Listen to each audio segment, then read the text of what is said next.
Praise the Lord. இன்றைக்கான ஞாயிறு ஜெபத்தை எடுக்க கிருபை தந்த தேவனுக்கு ஸ்தோத்திரம் உண்டாவதாக.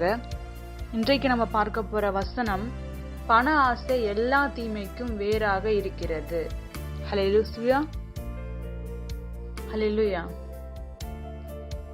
பண ஆசை அநேகருக்கு தெரியும். இயேசு காட்டி கொடுத்தது யூதாஸ் அப்படின்னு சொல்லி. அநேக கிறிஸ்துவர்களாம் இருக்கட்டும், கிறிஸ்துவ எல்லாருமே சொல்ற காரியம், யூதாஸ்னு ஒருத்தர் ஆண்டவர் காட்டி கொடுத்தாரு.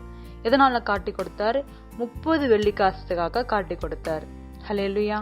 கூட பழகுனவர், அன்று அதிசயங்களை அறிந்தவர், ஆண்டவருக்கு ரொம்ப நெருங்கின சிநேகிதன்.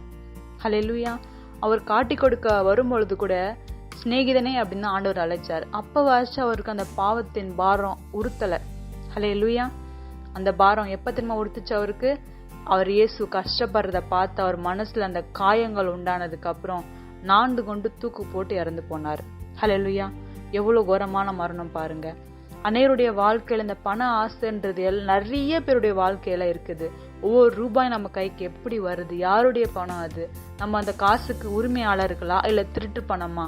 அநேக குடும்பங்கள்ல பார்த்துருக்கீங்களா? ரொம்ப ஆசீர்வாதமா தெரியும், ஆனா வீட்டுல போய் பார்த்தா அவ்வளோ நோய்கள், வியாதிகள், வேதனைகள் இருக்கும்.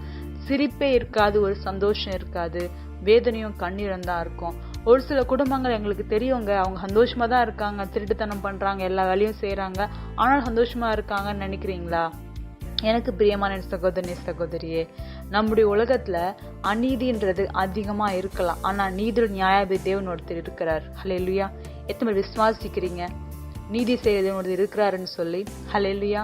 நான் விசுவாசிக்கிறேன். அநேக குடும்பங்கள் நான் பார்த்திருக்கேன். அதாவது அப்பா பிள்ளையா இருக்கட்டும், அப்பா ரொம்ப ஆசீர்வாதமா இருக்கும், அந்த பாவ சாபம், அந்த தகப்பன் பாவத்தின் பரிகாரத்தின் கிரிய பிள்ளை மேல விழும். ஹல்லேலூயா. அந்த பிள்ளை பைத்தியம் முடிச்சு எந்த காரியமும் இருக்காது, பாவ வாழ்க்கையின்படி வாழ்ந்து பைத்தியம் முடிச்சு செத்து போற எத்தனையோ பேர் நான் பார்த்திருக்கேன். அந்த மாதிரி ஆளுகைகள் எவ்வளவு பேர் இருக்காங்க.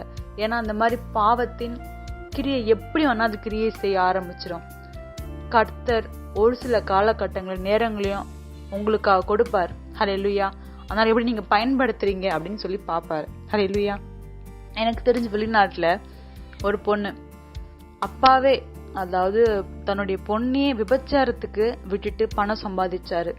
அதாவது அந்த மாதிரி ஆபாச படங்கள் நிறைய பேர் அந்த படங்கள்ல அடிக்டாருங்க. அதுக்கான சாப்டர் இது இல்ல, இருந்தாலும் நான் உங்களுக்கு சொல்றேன்.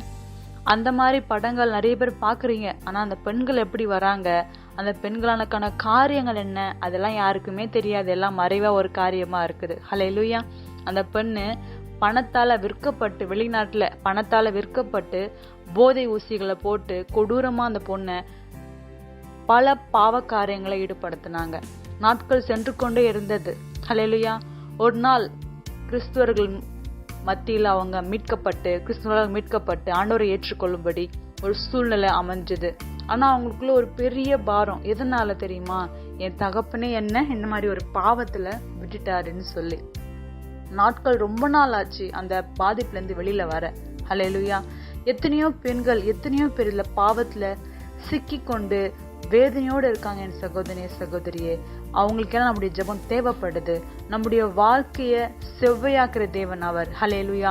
எப்பேற்பட்ட பாரம் இருக்கும் அந்த பொண்ணு கொஞ்சம் யோசிச்சு பாருங்க. நினைச்சு ரொம்ப நாள் கஷ்டப்பட்ட அந்த பொண்ணு நினைச்சு அந்த பொண்ணு சாட்சி சொல்லும் போது ரொம்ப கஷ்டமா இருந்தது. எவ்வளவு வேதனை இருக்கும் அந்த பொண்ணுக்கு.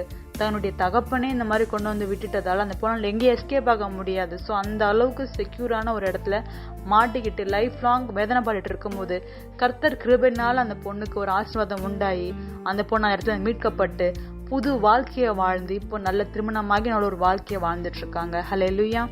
எனக்கு பிரியமான சகோதரி, இந்த மாதிரி பல சாட்சிகள் என்னால சொல்ல முடியும். உங்க இருதயத்தை சோதிச்சு பாருங்க. உங்க இருதயம் எப்படிப்பட்டதா இருக்கு? நான் செய்யற காரியம் நல்லதா இருக்கு? அந்த பணம் நம்மளுக்கு எப்படி வருது? நம்ம கரெக்டா சம்பாதிச்சா வாங்க, நல்லா வேலை செய்யறோமா? 8 hour வேலை செய்யறோம்னு சொல்றீங்க. 8 hour வேலை செஞ்சுதான் அந்த காசு சம்பாதிக்கிறீங்களா? ஹல்லேலூயா. சின்ன காரியத்தை நம்ம ரீவைண்ட் பண்ணி பார்க்கும் பொழுது மாற்றிக்கொள்ளும் பொழுது நம்முடைய வாழ்க்கை செவ்வையாகும். ஹல்லேலூயா. இந்த நாளையும் உங்களுடைய பணங்களை, உங்களுக்கு வர அந்த பணத்தின் கிரியைகளை ஆண்டவருக்கு ஒப்பு கொடுத்து ஜெபம் செய்யுங்க. நான் பாவத்தை விட்டு பரிசுத்தமா இருக்க விரும்புறேங்க, நல்லபடியா அந்த பணம் சம்பாதிச்சு நல்லபடியில உதவி பண்ண விரும்புறேன் அப்படின்னு நினைக்கிறவங்க மட்டும் என்னோட ஜெபிக்கிறீங்களா? அன்பின் தேவனாகிய கர்த்தாவே, இந்த நாளிலும் தகப்பன், இந்த பண ஆசை அநேகருக்கு ஒரு பாவத்தின் பாதகுழியா இருக்குது சுவாமி. அநேகர் குடும்பங்களை நாஸ்தி பண்ணி கொண்டு இருக்கிறது சுவாமி. எல்லா பாவ பிசாசின் கிரியைகளையும் அகற்றி, அவங்க பாவத்தின் இந்த பாரங்களை அகற்றி, இயேசுவின் நாமத்தை அந்த பண ஆசையின் இச்சைகளை அகற்றி, நல்வழியாய் நல்ல ஒரு பரிசுத்த ஆசீர்வாதம் ஜனங்களுக்கு தரும்படி வேண்டுகிறேன் சுவாமி. என்னோட செஞ்சுபிக்கிற ஒவ்வொரு ஆத்துமாக்களும் இயேசுவின் நாமத்தினாலே அந்த பண ஆசிலிருந்து வெளியில வருவதாக, அந்த பொல்லாத பிசாசின் பிடியிலிருந்து வெளியில வரும்படி ஜெபிக்கிறேன். அப்பா, உன்னதமான தேவனே, உம்மை உயர்த்துகிறோம் தகப்பனே. ஏசப்பா, எல்லாரும் நேசிக்கும் நல்ல தகப்பனே, பாவத்தோட இருக்கலாம், பாரத்தோட இருக்கலாம் சுவாமி, நல்வழி நடக்க முடியாம இருக்கலாம் சுவாமி. அவங்க கண்ணீர் எல்லாம் துடைத்து உம்முடைய கரத்தினால் அவங்க கரத்தை பிடித்து நடத்துங்க, நல்வழியில் நடத்துங்க, பரிசுத்தமா ஜீவிக்க உதவி செய்யுங்க. ஒவ்வொரு ஆத்துமாக்களையும் பொறுப்பெடுத்துக் கொள்ளுங்க. இயேசு கிறிஸ்துவின் நாமத்தில் ஆமேன்.